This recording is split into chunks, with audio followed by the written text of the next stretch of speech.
YouTube,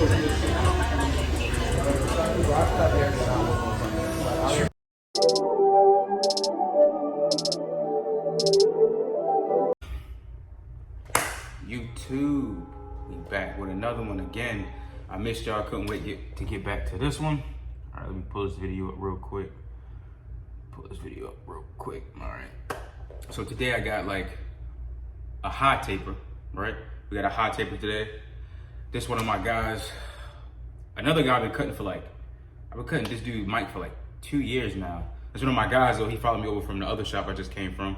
In the future video, we gonna get into that too, because I know for the past like 2-3 videos I done said like this client followed me over from the next shop or whatever. So I'm gonna get into that in the future, so stay tuned for that. But this guy right here, Mike, my man Mike, he recently had a baby too, so blessings out to him and his beautiful family. But let me let this rock real quick.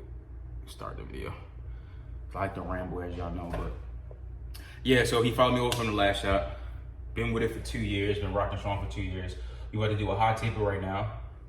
You know how I start off all my fades. Like I said, it's a taper, but I start all my fades the same. So even though it's a taper, it's short for temple taper fade or temp fade, right? Similar to like a ball fade. So I go in first with my clipper all the way closed to set the first initial guideline, excuse me. Then follow it up with the detailers to kind of clean out that bottom part before I start the fade. And then we're going in with a one all the way closed. If you feel comfortable with that, I try to keep it at least a quarter to half the way open when I'm starting off my fade. But if you just start now, you don't feel that comfortable, you could always start off with no guard all the way open for your first guideline, right? So last time we talked about, get this lighter, damn. Oh, I lost my lighter, I found the other one. That's crazy. Here we go. But where was I at? Oh yeah. So back to the journey of being a barber, right? Last time we talked about the different type of ways to become a barber, 2 different type of ways to become a barber. So hopefully by now you figured out the 2 ways.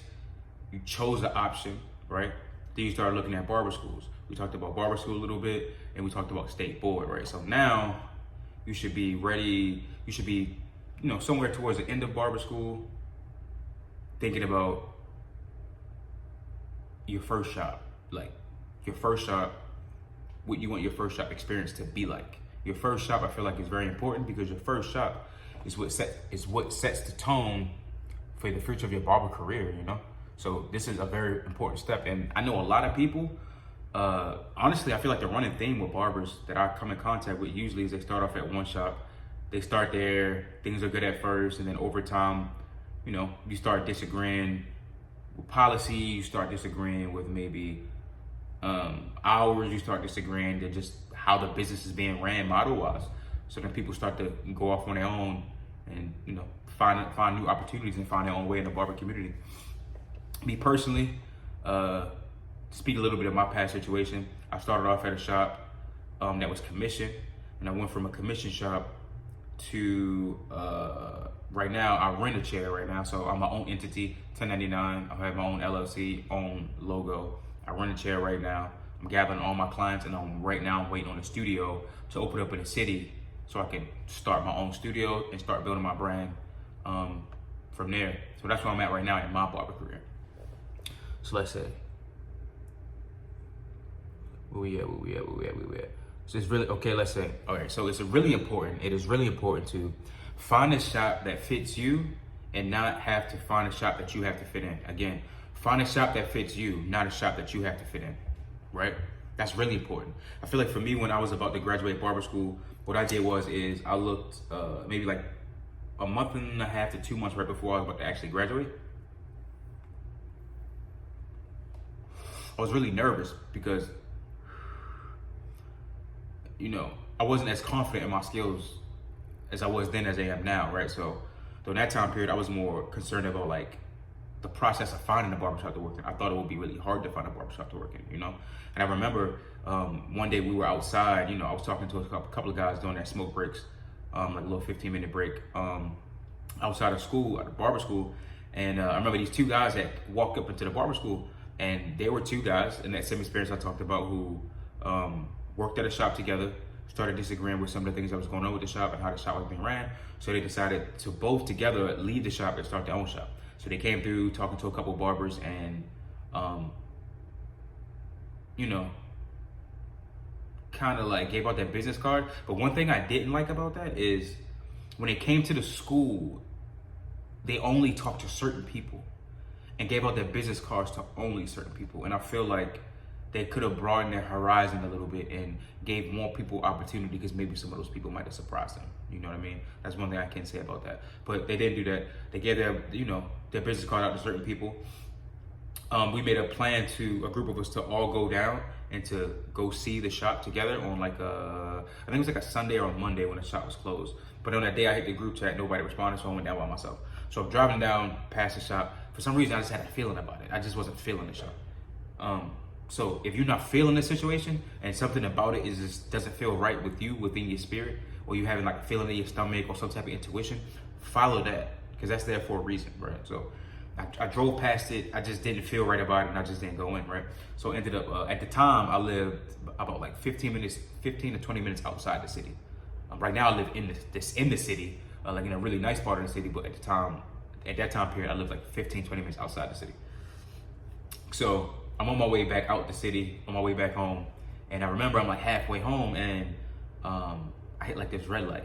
And at the red light, I'm just like daydreaming. You know, I got my hand on the steering wheel, and I kind of like look over into the shopping center, and I see this barbershop.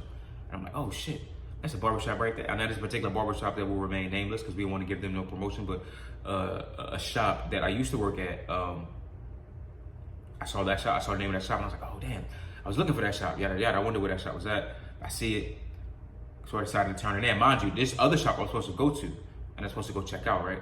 But I just didn't feel it. So I ended up turning in and going to that shop, walked in, it was like 2 people there, talked to the owner, you know, yada, yada, yada. We can talk more about it in the future, but, you know, long story short, long story less long, I ended up working there for 4 years, right? When I first started working at the shop, I felt like that was a shop that I just fit into, the culture of the shop, the way the shop was, just the vibe of the shop, the people that was there. I just felt comfortable there, you know what I mean, off the bat. I felt like I just sank right in, fit in, kind of like a puzzle piece. And through the growth of that shop was a shop that was only open for like a year at that point when I started working there. So it really wasn't that established yet. So the shop had time to grow, and I had time to grow as well. So we kind of grew together, which kind of made for a better experience overall, I feel like, because I got to see a business grow from something to nothing. Pretty much I got a crash course in the business of barbering. So I learned a lot from that situation. So one more piece of advice I would say is probably when you're looking for a shop to work in, not only, you know, definitely find a shop that fits you, that you don't have to work to fit in, but maybe if you can, maybe try to find a shop that's not so established. Because honestly, this shop, I thought when I first went to it, it was in a bad area because it was kind of like out the way. It was in a busy area, but it was kind of hidden in a way, right? But one thing I learned from that is if you provide a good product and you do good advertising, people will find you no matter where you at. If you got a good product and you advertise it, people will find you no matter where you at. That is a fact, right? So definitely finding a shop where it's a good vibe, a healthy vibe, in a decent area,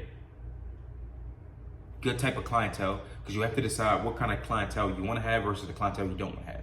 So I would say, like, definitely figure out your purpose of barbering.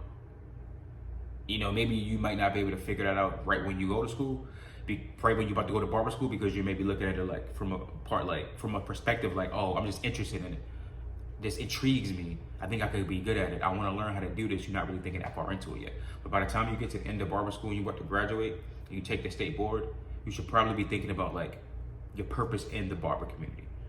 What do you want out of it? Do you want this to be a main thing in your career? Do you want it to be your main career? Do you want to grow and possibly own your own business, own your own barbershop, open up a barber school? Or do you just want to work somewhere, rent a chair, and do that for a long period of time? There's no right answer. There's no right or wrong answer to that, but whatever it is for you, you need to figure out what your purpose in barbering is, right? And once you figure out that purpose, then it'll be much easier to figure out what kind of shop you should work in.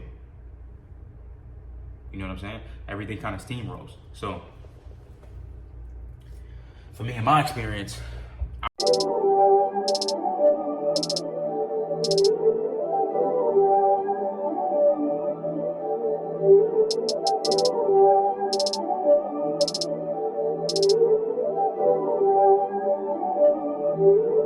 You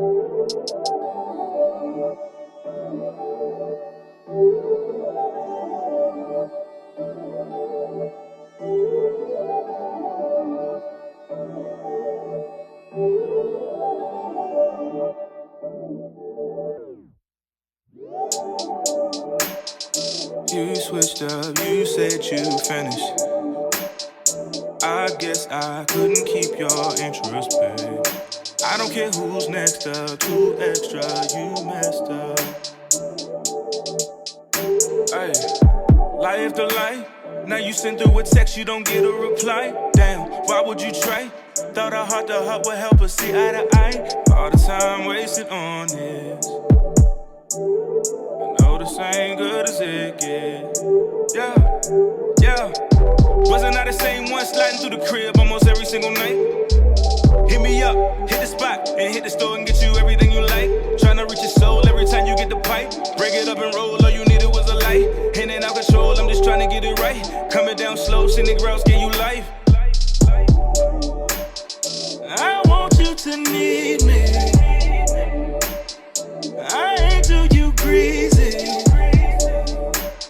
I can't let you keep me. You make this too easy. Yeah. You try to play me, but you played yourself. You try to play me, but you played your heart. You try to play me, but you played. And for me, working at a commission shop, I don't know. I'm not really sure. So when you look at a commission shop versus a booth rent shop, right? I'm trying to think. I was about to say, I felt like working in a commission shop was better for me and my growth, yada, yada, yada, right? That's where I was about to go. But I'm not really so sure, honestly. I think that no matter if you're working in a commission-based shop or if you're working in a booth rent shop, if you have the desire to get better, right? Because maybe you have the skill and just the talent, right? And that's cool too. But eventually you're gonna cap off at a point. So eventually you're gonna have to get your work ethic there. So if you just start off the bat with the work ethic, and when I say the work ethic, I mean in order for you to be a successful barber starting out, I feel like you should be going into the shop at least 6 days a week, open to close, for the first year. Grind it out, first year, 6 days a week, open to close, saying no to no haircuts, turning down no haircuts, because you need all the clientele you can get. I feel like that out the gate is a very successful plan. Now, for me personally, I worked at a shop where the hours were from 10 to 7. I know some other shops work earlier to later, some, you know what I mean? So that's up to you, business hours. But I feel like you should definitely work sometime in the morning time, all the way up to at least time when people get off of work, right? So early in the morning to at least the time where people get off work and they got some time to get to you. So I would say at least 9 or 10 to at least 7 or 8. First year out the gate, because I feel like in order for you to be better, with you watching tutorial videos, excuse me, I was drinking a little bit of wine, but with you watching tutorial videos and you been in the shop consistently for a year, the only way you're gonna get better at it, you're gonna have to put in those 10,000 hours. You're gonna have to put in those 10,000 hours. And the only way for you to do that is to be there. And the only way for you to get better is to be in the environment to get better, to be around people that are better than you. So if you're not cutting hair, you should be trying to figure out how to continue to be an asset. You know, for me personally, when I was there at the shop, I was there for the first year, open to close, for the first 2 years, I was there open to close, 6 days a week, consistently, right? And through that, you know, it was times where I was cutting, like when I first started there, I was cutting like 3 heads a week, but I was still figuring out ways to be an asset. I was still contributing to the culture and the growth of the shop moving forward. I was sweeping the floor, watching people, asking questions, answering phones.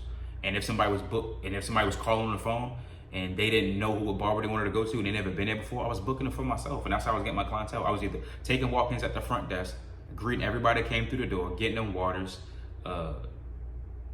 directing people to the bathroom, sweeping the floor, answering the phones. So between me getting walk-ins and between me answering the phones and booking people for myself, that's how I was getting my clientele.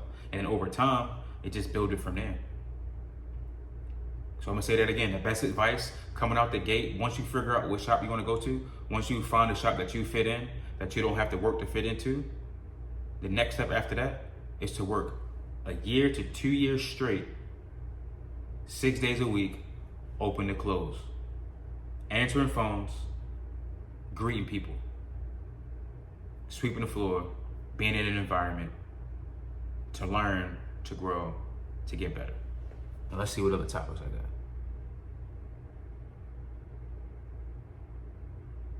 Shit. I think I should cut it right there, I'm not gonna lie, because I feel like this video is almost over. And I went on a little bit of a ramble, and I wanna leave a little bit of the audio in there too. So, one more hit for the road.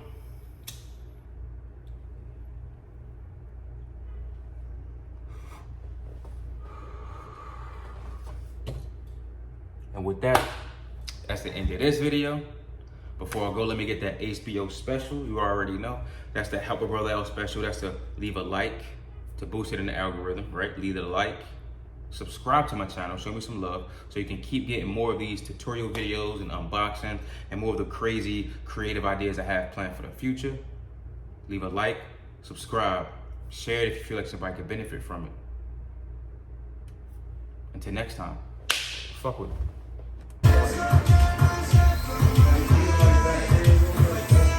You build like a rapport with people over time. Like I know I can call you and be like, yo, I need you to cut my hair on a Sunday. I'll give you $100. But I need you to be like, alright. Hell yeah. Like, alright. Say the dude, I almost did a house call for a dude for like 80. The motherfucker live all the way up in like close to like fucking look at shit for Harford County. I was like, I ain't about to drive. I live in Canton. I'm not about to fucking drive out to Harford County, bro. I mean, $80 sounds cool. Shoot, I'm gonna bring you at this barbershop. You need it, okay? Because I called you up to my door for a house call. If you live closer, I would. I was like, I'm trying to think. I had one had like me and my man, and it said it's a 2-finger trip. So you gotta pack all your shit, then cut in whatever environment. I literally said, like, hey, it's like,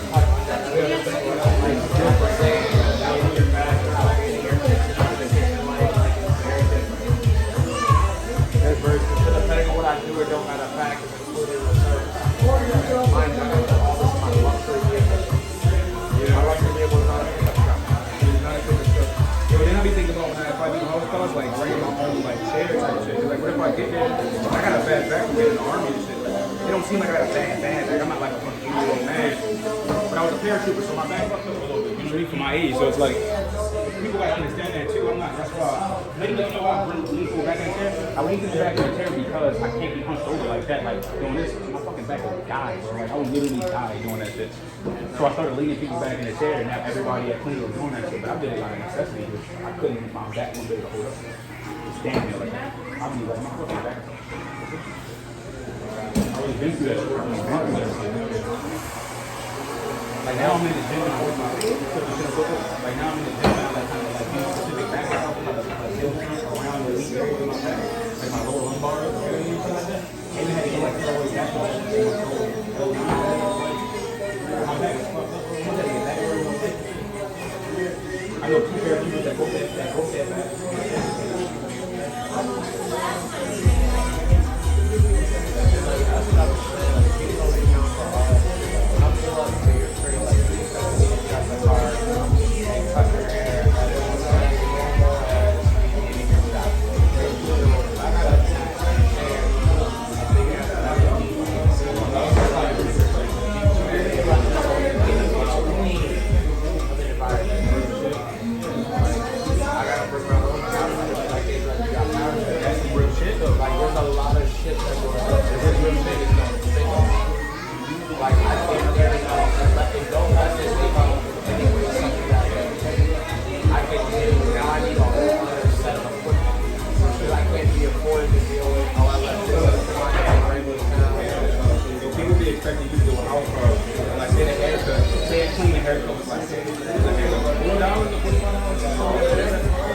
People expect that shit to be like around the same price for a house car. It's double. And I feel like if you don't know that, then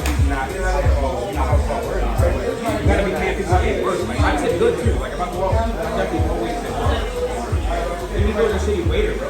Like I don't tip like the best of the shitty waiter, but I still tip them. There's never a time where I go out regardless of the service that I don't get like and I feel like if you like, oh my god, like, I'm not gonna tip you. You the second person that came in here, you the four reason not to tip anyway. You a piece of shit. So people that had getting slimy or the first day that happened will last, make her feel uncomfortable. And now she's leaving over. Everybody's trying to go a long way. Everybody do that. You good?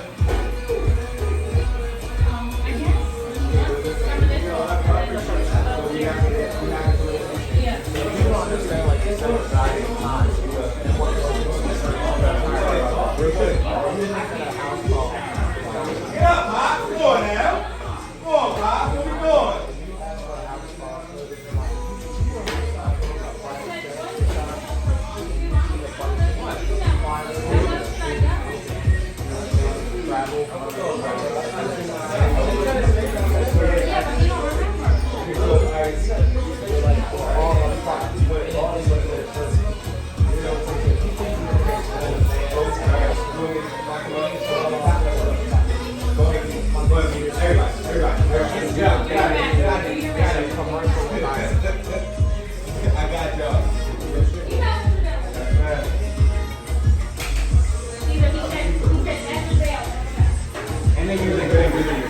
Fresh bacon, and all that shit. Because if you are expecting, if you expect a friend to come up with a bag of frozen broccoli, you're already not like knowing your clientele. The same way it's like, bro, if you talking to someone like, my barber, my house call, you want something like your guy, Like these little hairs. yeah, do your thing, bro, do your thing. That's one of the things that I shouldn't even have to discuss this with y'all, quite frankly. It's like y'all should already do it. You kind of catch the drift. Bro, when you see me out there, I had because the reality is, if more barbers at house call, more barbers are getting exposed. Right. Like that's no cap. If y'all have to cut under a less ideal circumstance, less equipment, less anything, but some of y'all are really cool. A lot of y'all cannot make it work for 2 minutes.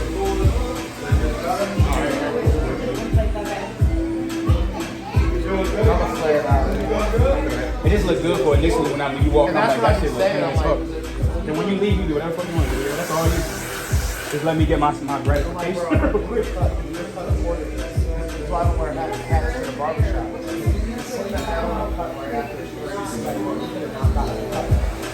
I feel that. Like you could have not got this. I might be finished up right now.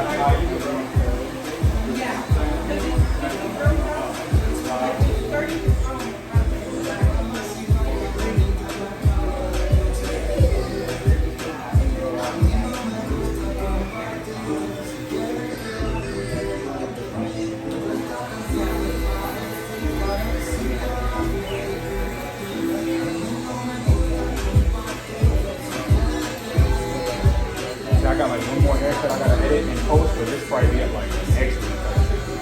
Bro, I got like 8 shorts and like 4 videos, 26 follower videos.